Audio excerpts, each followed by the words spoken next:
खबर में खुश आमदीद में आपको, अब मैं हूँ आपका होस्ट सईद काजी। कुछ खबरें और फिर अपने मौजूद मेहमानों की तरफ चलेंगे। फसाद की जड़ खुफिया हाथ है, ये बात कही हमारे वज़ीर दाखिला ने, जो लगता है कि अकेले ही वन मैन आर्मी और नबुर्द आजमा लगते हैं इस मुजाहिरीन से और सिचुएशन से। इस हवाले से बात करेंगे। मुज़ाकरात अभी तक कामयाब क्यों नहीं हो रहे? मुज़ाकरात क्या होने थे? इतवार को 2 FIRs और कट गई, एक बानी PTI और एक उनकी अहलिया के ख़िलाफ़। ये क्या मामला है, इस हवाले से बात करेंगे। और ये धरना कितने दिन चलेगा? एक बड़ी गैर मामूली सिचुएशन है, इस पर हम बात करेंगे। और उसके साथ साथ हम ये भी बात करेंगे कि जब ऐसे गैर मामूली हालात हों तो र्यूमर मॉन्गरिंग शुरू हो जाती है। तो हम इस हवाले से, हमारे साथ चौधरी नुमान मजीद साहब होंगे जो कि प्रेसिडेंट है पेट्रोलियम डीलर्स एसोसिएशन के। तो we would like and love to rubbish all those rumours जो चल रही हैं और हकीकत हाल क्या है। मगर मेरे साथ इस वक्त मौजूद हैं जनाब अली गौहर बलोच साहब, लॉ मेकर हैं, मुस्लिम लीग नून रूलिंग पार्टी से उनका ताल्लुक। अजहर सिद्दीक साहब जो हमारे एक वकील भी हैं और PTI के बानी के बहुत से मुकदमात को वो देखते हैं करीब से चीज़ों को। मगर बात शुरू करते हैं। अली गौहर बलोच साहब, एक गैर मामूली सूरत हाल है, मगर सवाल मेरा ये है कि हमें अकेले ही भाग दौड़ करते नज़र आते हैं। अभी पंजाब में भी लॉकडाउन का बता दिया गया हमें, तो लेकिन जो पंजाब गवर्नमेंट है या फेडरल गवर्नमेंट है वो इस तरह लगता है, मेरा एहसास है, ये गलत हो सकता है, कि जिस तरह वो डिस्टेंस कर रहे हैं इससे। क्योंकि PM साहब को चाहिए कौम को एतमाद में लें, मरियम साहिबा को चाहिए गवर्नमेंट एतमाद में लें। एक प्रेस कॉन्फ्रेंस हम देखते हैं किसी वज़ीर की या वज़ीर इत्तलात की, जिसमें हमें ये कई बार बताया जा चुका है कि हर बुराई जो है यकीनन हमारे सियासी मुखालफिन में हम ये मान लेते हैं। But where is the government, rest of the government? जनाब अली गौहर बलोच साहब। बिस्मिल्लाहिर्रहमानिर्रहीम। जिस तरह से कि आप भी देख रहे हैं और पूरा पाकिस्तान देख रहा है कि एक दफ़ा फिर से जो बुलवाई हैं वो पाकिस्तान के कैपिटल के ऊपर हमला आवर हैं, और जो उनकी 9 मई की रविश और जो उनकी रवायात हैं उसको उन्होंने नहीं छोड़ा। और जिस तरह से 9 मई को एक पाकिस्तान में दहशतगर्दी की मुख्तलिफ कार्रवाइयाँ की गई, इसी तरह से कल सबसे पहले तो मैं इस पर मजम्मत भी करता हूँ और इज़हार अफसोस भी करता हूँ कि जो हमारे पुलिस के कांस्टेबल शहीद हुए, फिर रेंजर्स के 3 लोग शहीद हुए और काफ़ी लोग जो हैं वो ज़ख्मी भी हुए। लेकिन मैं समझता हूँ कि ये वफाकी हुकूमत की तरफ से एक बेहतर हिकमत अमली है कि उन्होंने किसी भी रिएक्शन में आकर वो इंतहाई कदम नहीं उठाया कि जिससे कोई जानी नुकसान हो। हालांकि ये लोग चाहते यही हैं कि कुछ मजलूम लोगों की जो है वो खुदा न खास्ता जाने चली जाएं और उसके ऊपर ये अपनी सियासत चमकाएं। लेकिन इस वक्त जो सूरत हाल है, जिस तरह से आपने वफाकी वज़ीर दाखिला का जिक्र किया, जाहिर है कि चूँकि ये कैपिटल के ऊपर हमला आवर है, वज़ीर आज़म साहब के कल से तो 3-4 दफ़ा बयानात आ चुके हैं। सारी सूरत हाल को वो गहरी नज़र के साथ देख रहे हैं। पंजाब हुकूमत भी बिल्कुल उनके साथ तावन में है, पूरी वफाकी हुकूमत के साथ, और जहाँ कहीं भी पंजाब का इलाका आता है। लेकिन हमने तो यही कहा था कि ये लोग जो हैं वो पुरअमन नहीं हैं। तो उन्होंने आते साथ ही जिस तरह से कल 4 मासूम लोगों की जान ले ली और उन को मतलब है कि वो इन्होंने शहीद किया। जाहिर है कि ये इस किस्म के भी और एडवेंचर भी करना चाहते हैं, लेकिन हुकूमत नहीं चाहती कि कोई इस तरह से जाने ज़ाया हों। कोई हुकूमत की हिकमत अमली की वजह से किसी भी शहरी की जो है वो जान या माल को नुकसान पहुँचे। हम कोशिश तो कर रहे हैं कि इनके हमलों से जो है वो इस्लामाबाद के शहरी महफूज रहें, इस्लामाबाद की इमारत जो हैं वो महफूज रहें। अभी 2-3 मीडिया हाउसेस के ऊपर भी ये कुछ देर पहले हमला आवर थे, और वहाँ से भी मतलब है कि लोगों के मैसेजेस आ रहे थे कि हमारी जानों को ख़तरा है और हमें इन दहशत गर्दों से बचाया जाए। मुख्तलिफ जो हमारे जर्नलिस्ट के व्हाट्सएप ग्रुप्स हैं उनमें भी उन लोगों के मैसेजेस आए। तो मैं समझता हूँ कि ये सारा कुछ काबिल मजम्मत है। पाकिस्तान तो सबका है, लेकिन बदकिस्मती से कुछ दहशत गर्दों ने सियासत का लिबादा उड़ा हुआ है और वो वक्तन फ़क्तन अपने जायज़ नाजायज़ मुतालबात तस्लीम करवाने के लिए पाकिस्तान के ऊपर हमला आवर होते रहते हैं। यकीनन परेशान कुन सूरत हाल है, लेकिन मैं समझता हूँ कि हुकूमत की बेहतर हिकमत अमली से इन शर पसंदों को, चले हम भी दुआ करते हैं कि नॉर्मलसी वापस आए। बलोच साहब, हम कौन इस हालात में खुश होता है? जनाब अजहर सिद्दीक साहब, मुकदमात पे तो हम बाद में बात करेंगे। ज़ाहिर है आप सियासी हवाले से भी एक आपका एक हवाला और आपका नाम है। ये एक तो ये जो कुछ अजहर बलोच साहब ने कहा कि एक बलवाइयों जगह का उन्होंने नाम दिया आपको, और आपसे हमारी बात होती है, कल भी बात हो रही थी तो पुरअमन रहने की बात, मगर फिर भी ब्लड शेड तो हुआ। और ये जो साफ़ियों की तरफ से आ रही हैं बातें, ये कौन है? ये कोई एजेंट प्रोवोकेटियर्स हैं या ये इन्हीं PTI में से ही हैं जनाब अजहर सिद्दीक साहब? शुक्रिया। देखें, जहां तक बलवाइयों का ताल्लुक है, जहां तक terrorist organisation political terrorist wing का ताल्लुक है, तो वो पाकिस्तान मुस्लिम लीग नून जो है वो डिक्लेयर्ड है इस हवाले से। यानी बाकायदा सुप्रीम कोर्ट की जजमेंट मौजूद है जिसके अंदर बाकायदा जो है इनको टेररिस्ट डिक्लेयर किया हुआ है। तो ये हमारे, और उसके बाद आपने मॉडल टाउन का सानिया भी देख लिया, फिर इनका सुप्रीम कोर्ट पे हमले के हवाले से देख लिया। तो ये चीजें कोई हमारे लिए नई नहीं है, हमारे लिए पुरानी है। आम लोगों के हवाले से हकायक जानने के लिए अभी तक 9 मई के कितने चालान जमा हो चुके हैं। 9 मई में 5 वर्जन बदल चुके हैं। इमरान खान पे बुशरा बीबी पे इल्जाम लगाया, बुशरा बीबी बरी हो गई उसके सके, इमरान खान जेल के अंदर थे। तो जहां तक ये बातें हैं ना, ये सारी जो है ना, ये जमीन बोझ हो चुकी हैं। अब इनका बुनियादी तौर पर है कोई नहीं। और अभी जो हुआ है बड़ा दुख और अफसोस है, जो शहादतें हुई हैं पुरजोर मजम्मत करते हैं, और उसकी भी मैं यहाँ पर जुडिशियल इंक्वायरी का मुतालबा करता हूँ कि बाकायदा उसकी जुडिशियल इंक्वायरी कराई जाए। असल चेहरे जो हैं, असल लोग जो हैं। बलोच साहब की तरफ मैं बाद में आता हूँ, मगर अजहर सिद्दीक साहब कहाँ मामला रुका हुआ है? बात करें, CBMs कुछ करें। CBMs की बजाय तो मैं बलोच साहब से बाद में पूछूंगा, मजीद पर्चे हो रहे हैं। तो इस सिचुएशन से हम निकलने के लिए उनके आपके क्या मुतालबात हैं, उनकी तरफ से क्या ऑफर है? कोई एतमाद में लेंगे हमें बलोच साहब, अपना सिद्दीक साहब? बात है कि आपको पता है, पहली तो बात है, आपको पता है कि तहरीक तहफ़्फ़ुज़ आईन पाकिस्तान महमूद अजगज़ई साहब की क़यादत में बनी थी। कोई राब्ता हो, कोई कोशिश की हो कि मामला अफ़वाम व तफ़हीम से हल हो जाए। हम कहते रहे कि जनाब अगर ऑडिट होना है तो उस ऑडिट के लिए अपना सर्विंग जज लगे हुए थे हाई कोर्ट्स के, उसकी जगह रिटायर्ड जजेस पहले ऑर्डिनेंस लाया, क्या कुछ करते रहे हैं। फिर जिस तरह इन्होंने आइन के अंदर तरमीम की, जो कवानीन का तिया पांचा इन्होंने किया, वो रिकॉर्ड के ऊपर है। और इमरान खान के ऊपर एक से बढ़कर एक केस, यानी होता क्या है, कानून बड़ा क्लियर है कि जब आप कई केसों में नामजद हो तो एक में जब गिरफ्तारी हो जाए, सब में गिरफ्तारी है, उसके हवाले से नई गिरफ्तारी डालने की जरूरत नहीं है कि ये क्या करते जा रहे हैं। और ये नवंबर का टारगेट जो है ना, मैं बहुत से प्रोग्राम में कह बैठा था कि नवंबर से आगे इमरान खान को रखना नामुमकिन हो जाएगा। अब क्या रह गया है? अब तो केस रहा ही कोई नहीं गया। तोशाखाना के अंदर जमानत अब आपके सामने है, और तोशाखाना जो 1 है तो नैब के हवाले से उसके अंदर भी कोई नहीं है। 190 मिलियन पाउंड के केस में भाई पैसे ऑलरेडी आ चुके हैं। ना वो करप्शन का पैसा था, ना करप्ट प्रैक्टिसेस का, ना मनी लॉन्ड्रिंग के हवाले से था। पैसा वैसे उन्होंने दे दिया, जब सरेंडर कर दिया तो अभी तक तो उसकी नेचर नहीं आई। और जहां तक काबीना के हवाले से बात है, काबीना के फैसलों को प्रोटेक्शन है, तो इसलिए उसमें भी ना कुछ नहीं आ रहा है। और अभी भी कुछ नहीं। बुशरा बीबी ने देखे इतना वक्त तकलीफ में गुजारा, कोई उफ तक नहीं की, क्या क्या इल्जाम लगाते रहे। और अभी एक वो सियासी रोल एक प्ले कर रही हैं, तब भी इनको रातों की नींदें हराम हो चुकी हैं। हम तो अभी भी कह रहे हैं कि ये जितने भी लोग हैं ना, इन सबकी एक जुडिशियल इंक्वायरी करा लें आप, सारा कुछ सामने आ जाएगा, एक एक पता चल जाएगा। और ये भी नकाबपोश लोग हैं, ये खुद हैं, ये करवाने वाले खुद हैं। अच्छा, ये तो अजहर सिद्दीक साहब, हम पुरअमन लोग हैं। मैं ये बात ये कर रहा हूँ कि हमने जब भी कोशिश की है बलोच साहब, हम ये कोशिश करते हैं कि यार को वाया मीडिया निकालो, यहाँ लोग तंग हैं। मैं बहुत सी र्यूमर्स को हमें बड़ा केयरफुल रहना पड़ता है बलोच साहब, हम यहाँ कोई गैर जिम्मेदाराना बात नहीं कर सकते।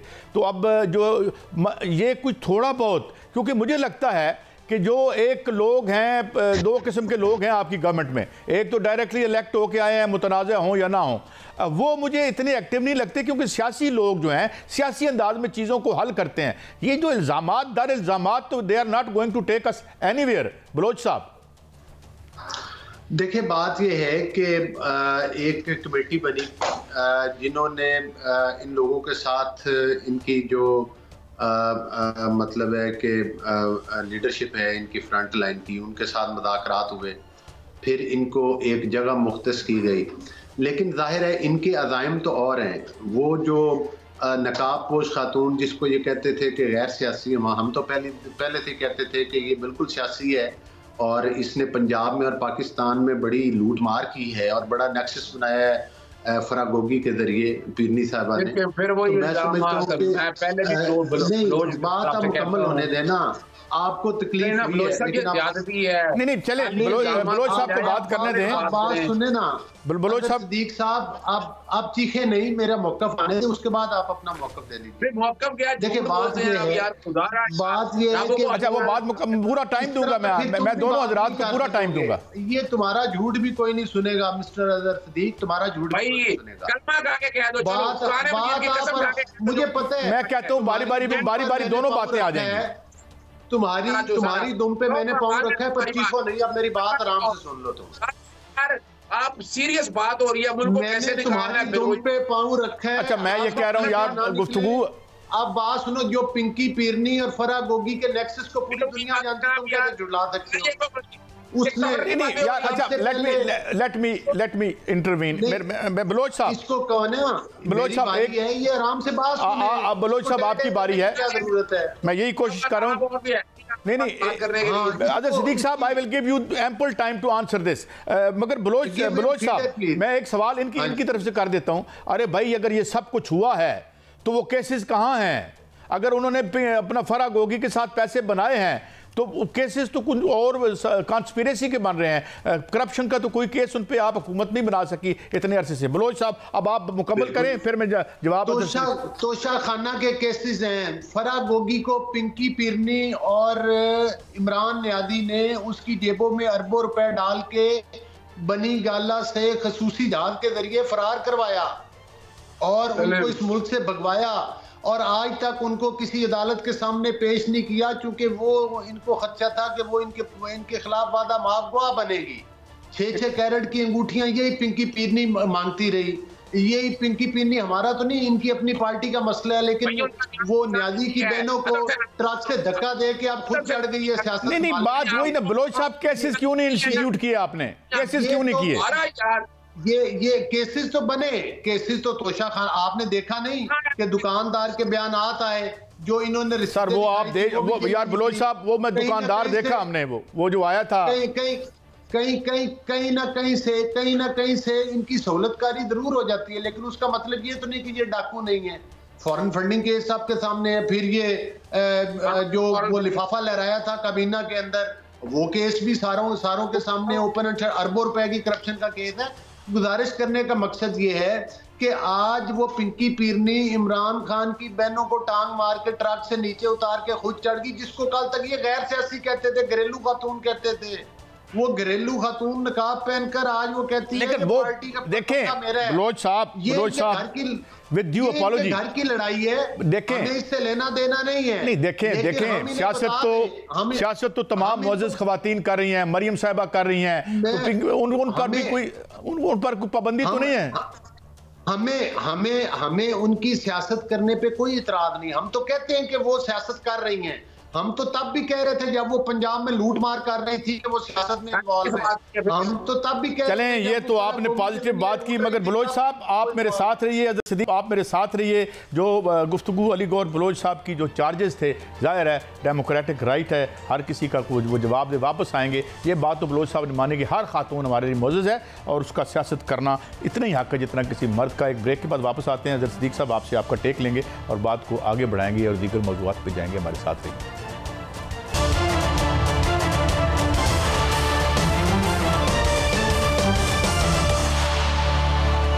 Welcome back. अजहर सिद्दीक साहब, एक बात तो दुरुस्त है, गलत सही का फैसला तो हम अल्लाह ताला पे, अवाम पे या अदालतों पे छोड़ देते हैं कि ये चार्जेस, काउंटर चार्जेस तो हमें कहीं लेके नहीं जा रहे। आज पूरा मुल्क एक ऐसी सिचुएशन में है कि सारे दुनिया का मीडिया भी हमें हैरत से देख रहा है और हम भी चाह रहे हैं कि यार कोई बीच में से रास्ता निकले। अजहर सिद्दीक साहब, इन तमाम बातों का जवाब जो बलोच साहब ने किए हैं और जो मैंने आपकी खिदमत में अर्ज़ किया है, जनाब अजहर सिद्दीक साहब। देखिए हमारे लिए औरतों का एक बड़ा इज्जत और तज़ीम का नाम है। उनका नाम कोई पिंकी पीरनी नहीं है, यानी खुदारा 1000 दफा गिरबान में झांकना चाहिए। उनका नाम बुशरा बीबी है। अदब का तकाजा यही है। हमारे मुआशरे में यही सिखाया गया है कि औरत को, और ना फरागोगी का ताल्लुक कोई नहीं है, फराशजादी नाम है उनका। उनके अगेंस्ट बता दें कितने केसेस बनाए हैं आपने, यानी बातें जितनी मर्जी करा ले, यानी यहाँ उस्मान बुज़दार के बारे में बड़ी बातें होती रही कि जनाब ये पैसे लेके, यार खुदारा ये बातें वो बताएं जो कोर्टों में साबित हो गई हैं। आप उस्मान बुज़दार, पिंकी पीरनी, फराह गोगी की करप्शन को डिफेंड ना करें। अच्छा, मैं आऊंगा बलोच साहब, आपकी तरफ आऊंगा। We are ample time. आप बाइज्जत वकील हैं, आप फराह गोगी की और पिंकी पीरनी की करप्शन की वकालत मत करेंगे, आपको देव नहीं देता। नहीं बलोच साहब, मैं आपकी तरफ आऊंगा। Let him finish. को कैसे डिफेंड करेंगे? अदर सिद्दीक साहब को मुकम्मल करने दें बात। जी मुकम्मल करें, फिर मैं चलता हूँ। अदालत नहीं लगी हुई, लेकिन और दूसरी बात यह कि हमें बुशरा बीबी की सियासत पे कोई एतराज नहीं। हम सिर्फ ये कहते थे, आप लोग तस्लीम नहीं करते थे। हम कहते थे कि वो पंजाब में करप्शन और सियासत दोनों में इन्वॉल्व हैं। सर देखें बलोच साहब, अपनी पार्टी के लोगों में ओहदे बांटती, बलोच साहब कुछ लोगों को आगे करती। जी जरा मैं अदर सिद्दीक साहब की बात सुन लूं। जी आप मुकम्मल करें सिद्दीक साहब, मुकम्मल करें बात, मैं आपकी पूरी बात सुनूंगा बलोच साहब। हाँ जी ठीक है, देखिए औरत की ताज़ीम लाजमी है। मैं अभी टिकटॉक पर कहना शुरू कर दूं, लाजमी है। आप मजम्मत करें, जो आप मजम्मत करें जब नहीं बलोच साहब जरा इजाजत दीजिए, ये बात मुकम्मल कर लें। देखें आप हुकूमत में हैं, आपका दिल बड़ा होना चाहिए। कितनी दफा बेहुदगी की है खवातीन के बारे में, आप मजम्मत करते हैं उन लोगों की? हम सब की मजम्मत करते हैं, सब की। जी जो बदतहजीबी करें, बदतहजीबी बात मुकम्मल करें। अदर सिद्दीक साहब, बदतहजीबी बलोच साहब उनकी बलोच साहब बदतहजीबी की इन्होंने मजम्मत की। अदर सिद्दीक इनसे पूछ लेते हैं। जी अदर सिद्दीक साहब, आप मजम्मत करते हैं किसी किस्म की बदतहजीबी? एक मिनट बलोच साहब, मैं तो अभी वो अल्फाज भी नहीं इस्तेमाल कर रहा, जो इमरान नियाज़ी। अच्छा एक मिनट बलोच साहब मैं आपकी तरफ आना है। ये जी आप जवाब दें जरा अदर सिद्दीक साहब, फिर मैं वाइंड अप करके उनकी तरफ जाऊं। देखिए हमारे लिए औरतें एक बड़ा मकाम रखती हैं। बुशरा बीबी साहबा पर्दादार खातून है। करप्शन का एक भी केस अभी तक साबित नहीं हो सका उनके ऊपर। तोशा खाना का जो रखा था उसमें जमानत हो चुकी, एविडेंस की कोई बात, एविडेंस क्या थी, अपने तौर पर बनाया कि जनाब इतने का ले लिया। ओ भाई अपना तोशा खाना से वाले से 1990 से लेकर अब तक मैंने डिटेल निकाले हैं, जरा आए ना, कोई और केस है इनके पास कहने के लिए? कोई केसेस नहीं है। तो इस तरह के, और दूसरा फर्ज जाती की हद तक जितने केसेस है बता दे, कहाँ के बड़े बड़े दावे होते रहे। उस्मान बुज़दार तो यहाँ है ना, उसके बारे में कितने केस ले आए, बातें जो मर्जी करते रहे। हमें देखिए एहसास इस बात का होना चाहिए, नेशनल टीवी चैनल पे बैठकर हमें हकायक बयान करने चाहिए। लोग तो अब समझते हैं ना कि झूठ क्या बोल रहे हैं, आगे लेके चल रहे हैं ना। देखिए अब तो कंपैरिजन करें आप, अभी आपको पता है यहाँ 24 में यहाँ भी मुजाहरा हुआ, पूरी दुनिया में मुजाहरा हुआ। यूके में, अपना यूएसए में, ऑस्ट्रेलिया में, यूरोप में रूल ऑफ लॉ देखा आपने कि वहां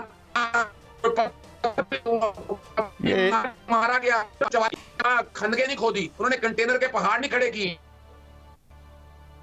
अच्छा अदर सिद्दीक साहब, मैं अभी शायद आपकी आवाज़ में भी कुछ इशू आ रहा है। बलोच साहब मैं एक बात आपसे ज़रूर करूँगा और आप उसका जवाब दीजिएगा। जब ये केस तोशा खाना का चल रहा था तो फाजिल जज साहब ने पूछा कि भाई ये इसकी पैसे कौन तय करता है, तो उन्होंने कहा जी वो कस्टम के एक कोई ऑफिसर होते हैं, वो कानून के मुताबिक बताते हैं कि इसकी इतनी कीमत है और आपको इतने में मिलना है। तो फिर जज साहब ने पूछा कि हुजूर ये वो कहाँ हैं, क्या वो कंप्रोमाइज़ थे जिन्होंने इसकी कीमत तय की, उनके खिलाफ आपने केस क्यों नहीं किया? तो आपकी जो प्रोसिक्यूटर हैं उनके पास कोई जवाब नहीं था। ये भी तो देखें ना, जो आप केसेस लेके गए हैं या वकील ना लायक थे और आपकी बात सही तरीके से आगे पहुंचा नहीं सके और इसलिए जमानतें होती चली जा रही हैं। बलोच साहब देखिए, पहली बात तो ये है कि किसी केस में जमानत के हो जाने का मकसद ये नहीं है कि आप उससे बरी हो गए, और जो सहूलतकारियाँ मिलती रही उसी सहूलतकारियों की वजह से ही तो फिर इमरान नियाज़ी और उसकी एहलिया जो है उसके हौसले बुलंद होते रहे करप्शन के बारे में, और वो उसमें बढ़ चढ़ कर हिस्सा लेती रही। यही वजह है कि इन्होंने उनसे जो उन तमाम चीज़ों की, जो वो जेवरात के सेट थे, ज्वेलरी के और दीगर कीमती तहफ़ थे, उनकी इन्होंने जो असेसमेंट करवाई वही काम थी। असेसमेंट करने उस यही तो बात मैं कह रहा हूँ, वो कौन था, वो ऑफिसर कौन था? वो असेसमेंट करवाने, देखिए वो कनाइवत से किया होगा ना, कनाइवत से किया होगा ना इनके साथ। असेसमेंट उसकी थर्ड पार्टी ने करनी थी। वो अरबों रुपए के ताइफ थे जिनकी लाखों में असेसमेंट करवाई गई उनकी लूट मार करने के लिए, और बराए नाम पैसे जमा करवा के वो घर को लेके चले गए। वो तो अरबों रुपए की चीजें थी, अरबों रुपए की चीजें थी जिनकी लाखों में इन्होंने असेसमेंट करवाई। यार बलोच साहब माफी चाहते हूँ, रिपोर्ट तो कोई नहीं किया किसी ने, एक घड़ी की बात थी, कुछ छोटे मोटे ऑर्नामेंट्स थे, लेकिन तोशा खाना का केस बना, तोशा खाना 2 का केस बना, जमानतें हुई हैं ना, बरीयत तो अभी तक नहीं हुई। बिल्कुल ठीक कह रहे हैं आप, बिल्कुल जमानत का मतलब जो है ये नहीं है कि आप बरी हो गए हैं। दूसरी बात ये है कि ये तो भाषण दिया करते। अच्छा आप मैं थोड़ा मौजू बदलूं बलोच साहब, वक्त का मैं आप दोनों का फायदा उठाना चाहता हूं। मुल्क एक इंतहाई तकलीफ में है, नेट की वजह से बेशुमार लोगों का रोज़गार, सिर्फ यूट्यूबर माल नहीं कमाते, यहाँ से बेशुमार बेरोज़गारों को रोज़गार मिला है, कॉन्ट्रैक्ट राइटिंग करते हैं, वो दरवाजे बंद हैं। यहाँ लाहौर में र्यूमर मॉन्गरिंग शुरू हो चुकी है, जिसे हम रबिश करेंगे और आज कहेंगे कि जी नॉर्मलसी वापस आए। अदर सिद्दीक साहब पहले आप ये फरमाएं, यार ये तो the whole whosoever is responsible but the whole nation is being held hostage। Azhar Siddiq साहब। काली साहब, पूरी दुनिया के अंदर फ्री एक्सेस है, आर्टिकल 19 और 19 से इजाजत देता है इस बात की, और अगर आपने रेगुलेट करना है तो आप कर सकते हैं। लेकिन सवाल है कि आपने कवानीन बनाया ना, यानी आप कहें कि इस माशरे में कत्ल होना रुक जाए, तो ये तो हो नहीं सकता। कत्ल होगा, कत्ल के बाद कत्ल का मुकदमा दर्ज होगा। अगर कोई कानून तोड़ रहा है तो ये तो नहीं है ना कि आप दरवाजे ही बंद कर दें, आप शाख की मछलियों से आके तारे ही खा जाएं आप। इससे नुकसान खरबों रुपए का पाकिस्तान का हो चुका है, और पाकिस्तान की सॉफ्टवेयर इंडस्ट्री तबाही और बर्बादी का शिकार है। आपके सामने हमसाया मुल्क इंडिया देखे, वो कहां से कहां पहुंच चुका है। वजह क्या है? वो इन सियासी झंझटों में नहीं पड़ते। ये जो हमें डर किस बात का है कि हम तनकीद करते हैं, हम बात करते हैं। और भाई जब काम ही ऐसे करो, जब काम ऐसे करोगे तो तनकीद होगी तो बर्दाश्त करो।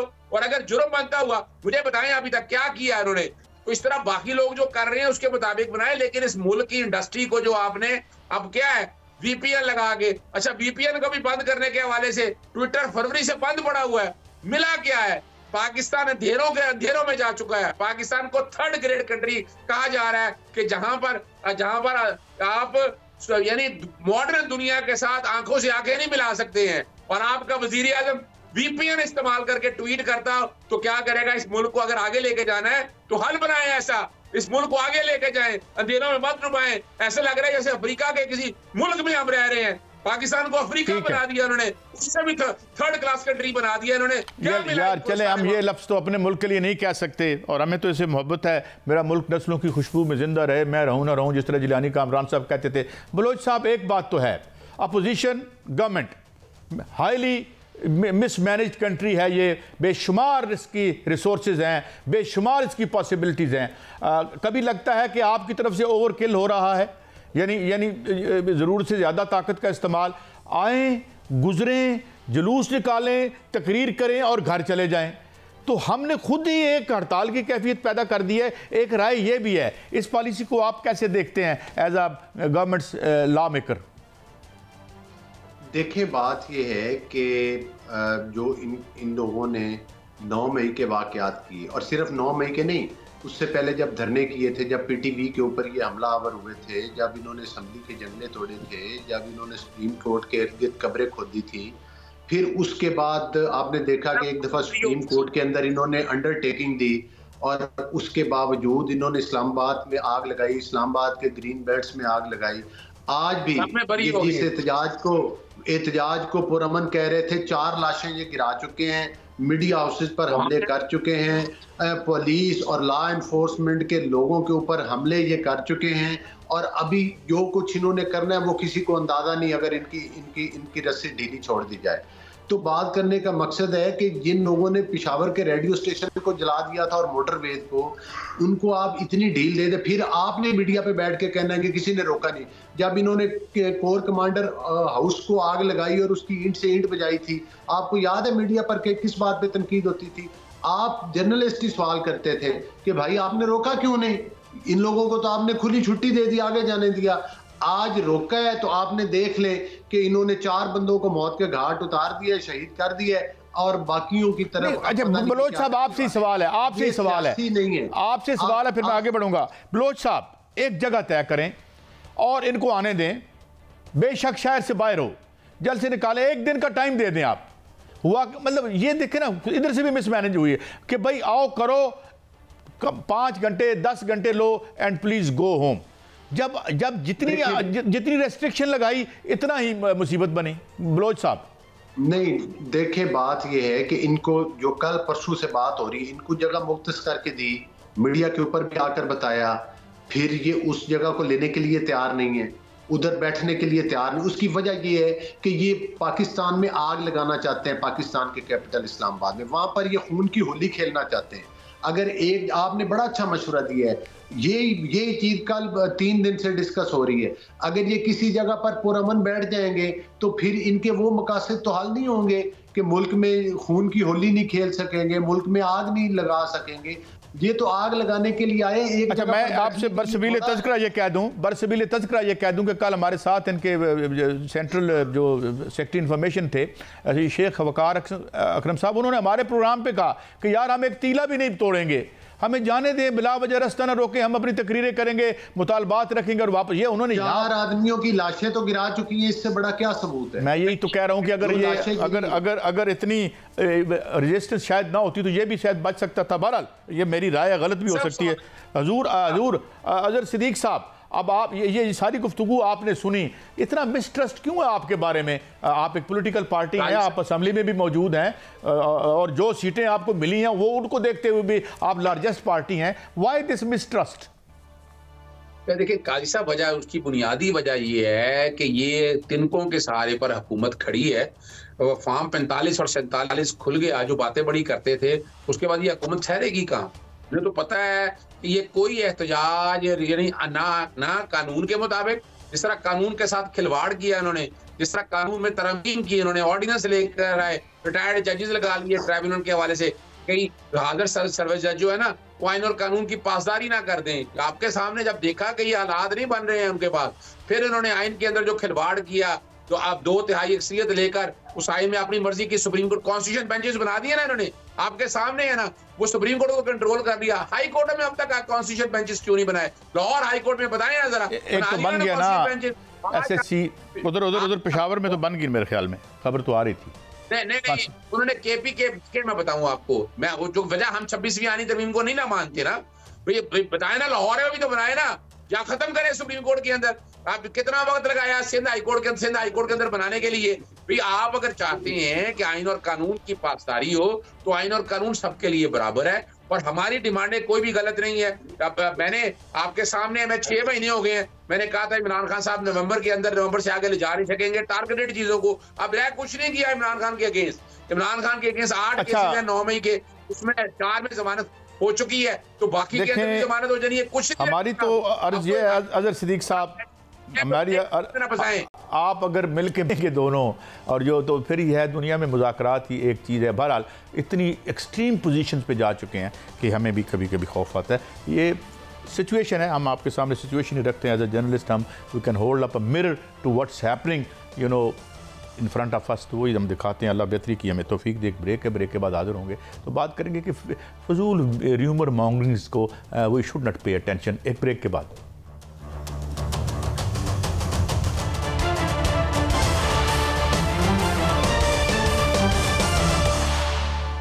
Welcome back. नाज़रीन, हमें ज्वाइन किया है चौधरी नौमान मजीद साहब, जो कि प्रेसिडेंट हैं पेट्रोलियम डीलर एसोसिएशन लाहौर के। बहुत शुक्रिया चौधरी साहब। मैं अभी थोड़ी देर पहले बिला वजह सुन रहा था, हो जाता है ना इंसान र्यूमर्स के नरगे में आ जाता है, मगर मैंने अभी गाड़ी भेजी किसी के हाथ और मेरे अपनी टैंक फुल करवा लिया। क्या सिचुएशन है, और ये अगर र्यूमर्स हैं तो इसको रबिश करने के लिए आपकी तरफ से क्या, और कोई अगर तजावीज़ आपकी सरकार के लिए हैं ताकि नॉर्मल लाइफ, क्योंकि थोड़े से गैर मामूली हालात हैं, लॉकडाउन की सिचुएशन है, तो आप क्या सजेस्ट करेंगे और हालिया सिचुएशन क्या है? हमें ज़रा एतमाद में लीजिए जनाब चौधरी नौमान मजीद साहब। जी, बिस्मिल्लाहिर्रहमानिर्रहीम, अस्सलाम वालेकुम। देखें, लाहौर में जो है इस टाइम 60% जो पंप है वो ड्राई हो चुके हैं रास्ते बंद होने की वजह से। और जो है वो तकरीबन 3-3 दिन से गाड़ियाँ भरी हुई खड़ी हैं, लेकिन जो है वो डिपो से आउट होकर तो यहाँ हमारे तक पहुँच नहीं पा रही हैं। उसकी मेन वजह जो वो यही कंटेनर्स वगैरह जो इन्होंने लगाए हुए हैं। अगर इसको थोड़ा-सा जो है वो मैनेज किया जाए कि जो अशय खुर्द-व-नोश और डेली रूटीन की जो चीज़ें हैं उनको ये टैकल करें और कम से कम उन गाड़ियों को गुजरने दें ताकि जो है वो पेट्रोल पंप्स पे जो है ना वो सप्लाई जो है वो बहाल हो सके। देखें, डीज़ल वगैरह जो है वो अगर नहीं मिलता तो उससे काम चल जाता है और डीज़ल की आजकल सेल भी नहीं, क्योंकि कमर्शियल गाड़ियाँ जो है वो रुकी हुई हैं बिल्कुल। लेकिन चूँकि स्कूल भी खुले हुए हैं, कॉलेजेस और ऑफिसेज़ वगैरह खुले हुए हैं, तो इसकी जो डिमांड है उस हिसाब से सप्लाई नहीं पहुँच रही है हमारे तक। अच्छा, आप ये कह रहे हैं कि ट्रक जो हैं वो हमारी लाहौर की सरहदों पर खड़े हैं, मौजूद हैं। सिर्फ ये कि इन्हें चाहिए कि उनको कम से कम रास्ता दें जो एसेंशियल सप्लाईज लेके आ रहे हैं। तो फिर ये इस तरह से मैं यही कहूँगा ना, ये एक मसनूई किल्लत बन चुकी है, वरना मुल्क को तो कोई बहरान नहीं है ऐसा। नहीं, नहीं, मुल्क में बिल्कुल कोई बहरान नहीं है, स्टॉक हमारे पास मौजूद है। डिपोज़ में से जो है सप्लाई भर रही है, डेली रूटीन में भर रही है, लेकिन जो है वो हमारे पेट्रोल पंपों तक पहुंच नहीं पा रही है। उसकी वजह यही जो रास्ते इन्होंने बंद कर दिए हैं और जो है इंतज़ामिया का थोड़ा-सा फुकदान है। अगर इसको प्रॉपर्ली मैनेज किया जाए, कम से कम इन गाड़ियों को गुज़रने दें टैंक, क्योंकि फ्यूल आपको पता है एक आतिशगीर मादा है और इससे जो है वो काफ़ी जो है वो प्रॉब्लम्स बन सकती हैं अगर कोई मसला हो जाए तो। और वो बिल्कुल अनसेफ जो है वो रोडों के किनारों पर खड़े हुए हैं, तो उस वजह से जो है वो बड़ा एक खतरा भी है। और दूसरा जो है वो हो सकता है कि पहिया जाम हो जाए लाहौर का, अगर पेट्रोल टाइम पे नहीं पहुंचता तो इसका मतलब ये है कि ये क्राइसिस तो फिर हम सेल्फ क्रिएटेड है हमारा। तो इसमें क्या सजेस्ट करते हैं कि कम से कम जो सप्लाईज लेके आ रहे हैं उन्हें सरकार जो है वो रास्ता देना शुरू करे और उनको देखे। और टैंकर जो हैं ख़ास तौर पर, टैंकरों के अंदर तो बंदे बैठ के आ ही नहीं सकते, कोई लिक्विड ही आएगा ना, चाहे पेट्रोल आए चाहे डीजल आए, तो उनको रोकने की ज़रूरत नहीं है मेरे ख्याल में। और यही हमें सरकार से अपील करनी चाहिए, यही कह रहे हैं आप? हाँ जी, बिल्कुल। देखें, वो लाहौर से बाहर नहीं जा रहे, लाहौर के अंदर आ रहे हैं, तो उनके अंदर लोगों का बैठ के आना। और दूसरा जो है वो फ्यूल जो है पेट्रोल जो है वो बड़ा डेंजरस होता है सांस लेने में। तो अगर वो उसमें बैठकर आ भी जाता है कोई, तो वो बचेगा नहीं मेरे ख्याल से, इतना बड़ा रिस्क कोई नहीं लेगा। तो इन्हें चाहिए है कि कोई जो है ना लाए अमल तय करें और जो है वो कम से कम इन जो सप्लाई की गाड़ियाँ हैं इनको जो है वो लाहौर के अंदर एंटर होने दें। अंदाजन इतने ज़्यादा अंदाजन रास्ते हैं लाहौर के, अगर चौधरी साहब, अंदाजन जी, जी। कितने हमारे ऑयल टैंकर जो ये ट्रक्स हैं या जो जिन्हें आप जो भी कहते हैं, ये कितने इर्द गिर्द खड़े हैं जो कि वेटिंग के रास्ता मिले और हम पेट्रोल पंप्स तक पहुंचे? कुछ अंदाजा है आपको? तकरीबन जो मेरे हाँ जी, मेरी इत्तलात के मुताबिक तकरीबन इस टाइम जो है वो 3000 के करीब जो है वो गाड़ियाँ भरी हुई खड़ी हुई हैं और वो लाहौर ने रास्ता ना मिलने की वजह से वो लाहौर पहुँच नहीं पा रही हैं। तो ये कितने दूर हैं, या ये एंट्री पॉइंट्स पर हैं ये, या पीछे दूर कहीं फंसे हुए हैं? जी, बिल्कुल, ये एंट्री पॉइंट्स पर ही हैं, उनको वो पहुँच चुके हैं, लेकिन आगे कंटेनर्स लगे होने की वजह से जो है वो एंटर नहीं हो पा रहे हैं। बिल्कुल एंट्री पॉइंट्स पे खड़े हैं, अगर ये जैसे ही चलें, रास्ते मतलब खुलते हैं ये तो एक तो सप्लाई जो है वो ऐसा बहाल हो सकती है। नुमान मजीद साहब मसला मेरे ख्याल में थोड़ी सी इंटेलिजेंस और थोड़ी सी कॉमन सेंस के साथ हल हो सकता है और हमें क्राइसिस लाइक सिचुएशन जो है उसे आज ही अरेस्ट कर लिया जाए, रोक लिया जाए, क्योंकि 3000 ट्रक भरा हुआ वहाँ पर मौजूद है। और फिर ये भी बात उन्होंने कही कि भाई ये अंदर आ रहे हैं, बाहर नहीं जा रहे, तो उनको अंदर आने दें, डोंट बी पैनिक्ड। नाज़रीन, हमें मारूफ ताजर रहनुमा जनाब नईम मीर साहब ने ज्वाइन किया, बहुत शुक्रिया नईम मीर साहब। नईम मीर साहब, पहले तो ये था कि लॉकडाउन था, ज़ाहिर स्मॉग का बहुत खौफनाक इशू था, कुछ थोड़ा रिलीफ मिला है, मैं आज नंबर्स देख रहा था, पर अगर उसके साथ वो ख़त्म हुआ तो अब एक लॉकडाउन की सिचुएशन पॉलिटिकल वजूहात की बिना पर है। अभी मैं एक पेट्रोलियम डीलर एसोसिएशन के प्रेसिडेंट से बात कर रहा था कि 3000 ट्रक लाहौर के इर्द गिर्द खड़े हैं पेट्रोल लेकर, मगर यहाँ 60% जो पेट्रोल पंप्स हैं वो खुश्क हो गए हैं। कुछ आप ये और भी कुछ पेरिशेबल गुड्स या उससे भी कुछ फ़र्क पड़ रहा है, और आप क्या सजेस्ट करेंगे कि कम से कम ये जो सीरियस और जो इम्पोर्टेंट सप्लाईज़ हैं इनकी चेन कैसे बहाल हो? क्या मशवरा देंगे आप हुकूमत को या इंतज़ामिया को?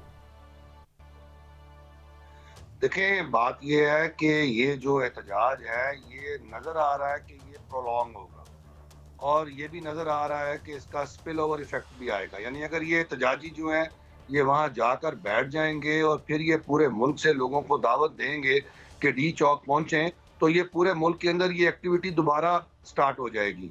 और अगर ये इसी तरह लॉकडाउन और प्रोलॉन्ग कर गया तो ताजरों का तो बहुत ज़्यादा मुआशी नुकसान हो जाएगा। और ताजर जो हैं वो इस वक्त खुद बहुत परेशानी के आलम में है।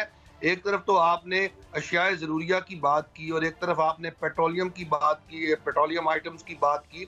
इसके साथ साथ जो ओवरऑल बिजनेस एक्टिविटी है वो भी तो हॉल्ट होके रह गई है। अब ऐसी सूरत हाल में जहाँ एक तरफ आप समझते हैं कि मईशत ना चल रही हो और ऊपर से आगे जो है वो मईशत पर एक और वार हो जाए, तो ये तो एहतजाजियों को भी सोचना है और हुकूमत को भी सोचना है कि इसमें से रास्ता कौन सा निकालना है। और ये एहतजाजी जो है जो एहतजाज कर रहे हैं, इससे जो है ये अब इसको निपटना है। कैसे निपटना है, मैं बारे में अगर कोई सख्त बात करूंगा तो शायद ये सख्त बात को इस तरह लिया जाए कि शायद मैं एक किसी पॉलिटिकल एजेंडे पर बात कर रहा हूं और मैं इनके खिलाफ क्रैकडाउन की बात कर रहा हूं। बट इस मसले को जिस तरह मर्जी हल करें, ये ताकत से हल करें, रियासत अपनी रिट इस्तेमाल करके इस मसले को हल करे, कोई बातचीत का दरवाज़ा खोल के हल करे, किसी डील के ज़रिए इस मसले को हल करें, इस मसले को खुदारा हल करें, क्योंकि ये मसला जो है ये पाकिस्तान को नुकसान पहुंचा रहा है, पाकिस्तान के आम आवाम को नुकसान पहुंचा रहा है।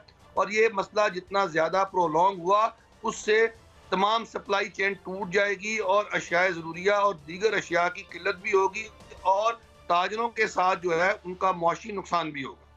ये तो फिर आप ठीक कह रहे हैं ना, दोनों अतराफ को सोचना चाहिए कि जो है वो ये जो इवन मैं सुन रहा था कि पेरिशेबल गुड्स जो हैं, वेजिटेबल्स हो गई या इस तरह से फ्रूट्स हो गए, वो सारे यहाँ तो पैदा नहीं होते, बाहर से भी बहुत कुछ आता है।